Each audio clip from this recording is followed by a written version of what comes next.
the Stradale was presented, the Scudetto was really a jewel in the front of that one. But on the Junior, we see a quite different design. What is the line of thinking on this one? Well, you're right. And on the Stradale, even the size is very different. Yes. Because it's very small. It's dedicated only to the air intake. In the case of the Junior, actually, the outline is, let's say, the Scudetto from all times. Yes. What we did on the inside was, for this kind of car in this segment, for the people that is addressed this car, we decided to give it a more progressive look with the logo, with the emblem of Alfa Romeo, because we are proud of it. So we kind of magnified its dimension to have a graphic effect, which is a little bit more fresh and new. Also, it's an anticipation of what it will happen in the next close future, because as you know, with the full electrified cars, we don't need so many air inside of the hood. In fact, we have to close the front ends. So what happens in the Junior, it somehow advances a little bit what is going to come in the next cars, because again, we don't need air intakes on the electric cars, and the Scudetto was born as an air intake. But we want to keep the shape of the Scudetto, absolutely. When it comes to electric cars in general, with the battery pack, it makes it harder to make them as close to the ground as you are used to, especially with the Alfa. It should be low and very close to the ground, and it's hard to accomplish. So how did you handle that challenge? Actually, you're right. I think the architecture of electric cars are changing, the aesthetics, so the function and the aesthetics, they are always together. In the case of the electric cars, we have to locate those batteries on the lowest position as possible because of the center of gravity. Batteries are heavy, so they need to go down, which raises the passengers, where the passengers sit. In the case of the Junior, actually, if you look at the car, it's not a tall car, let's say. We managed to do it in our way because the platform allows. So we are between 6-8 centimeters lower than the average car on this segment, electric car on this segment, which is quite an accomplishment. I would say also that what the customers at the end of the day are asking, it's a driving position, which is maybe for this segment not too high, like a proper SUV, but not too low either. Because access to the car, you don't want to go too much down in the car, and because of your eye point on the street, on the road. We have more and more SUVs, on the big SUVs even on the roads. By talking to our potential customers, we realize that they don't want to be too much down. Maybe for sports cars, yes, but this is not. It's a sporty hatch, but it's not a sports car. So we had a certain eye on the road, which I think is very convenient. It's not, in any case, for a designer, it's not any inconvenient, not at all. We have to listen to our customers, and in terms of design, I think the proportions, I'm pretty happy with them. So it's not the typical SUV, I would say. I define it more like a compact hatch. Yes, yeah, especially on the side. The sideline is really harmonic in that sense. But when we talk about customers, new customers, obviously this is also supposed to attract new customers as well as the old ones. How do you see that balance? Is it a challenge to both attract the... It is a challenge, of course.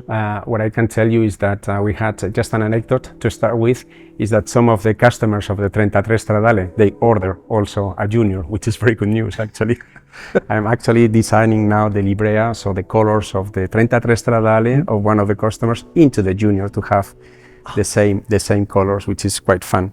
So yes, on one hand, we want to put the car into the history of Alfa Romeo. It's not the Alfa Romeo of the 60s, the 50s, the 70s even, but in a modern world in 2024. So we will attract, I hope, some customers that we don't have anymore, because this car will bring customers to the brand that they don't exist today for us. And then also we will bring customers that that didn't ever think to buy an Alfa Romeo, that they didn't even think about it.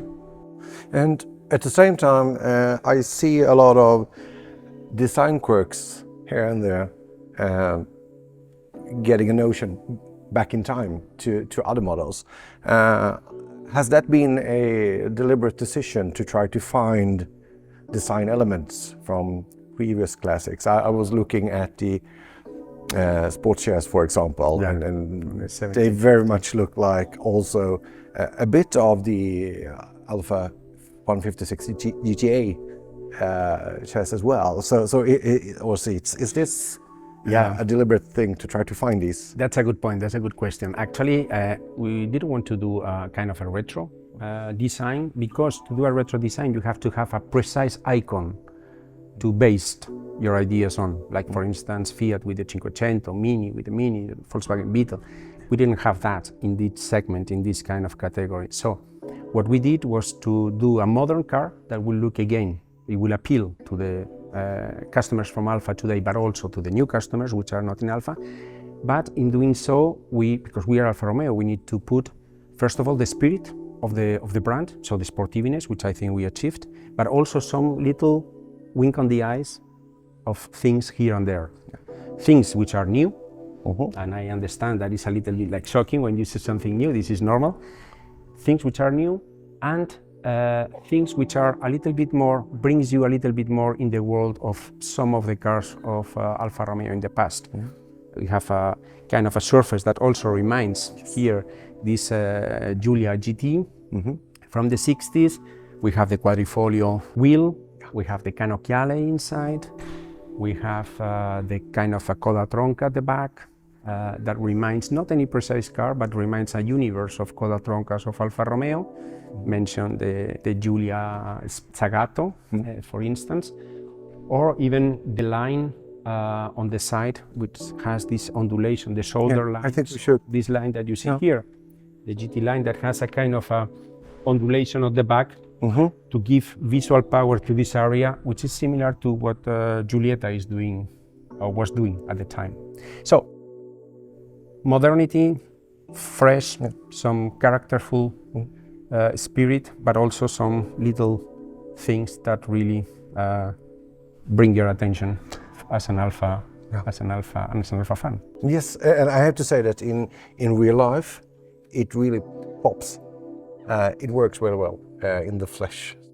But how about the driver experience? Since I mean, Alfa is so much about the feeling behind the wheel. Not perhaps the fastest, but a feeling. Look, I was one of the lucky ones to drive actually this car in Balocco, in our test circuit, and I only had the opportunity to drive this 240 horsepower, full electric, which is fantastic. I mean, it's really good fun. The chassis setup is cool.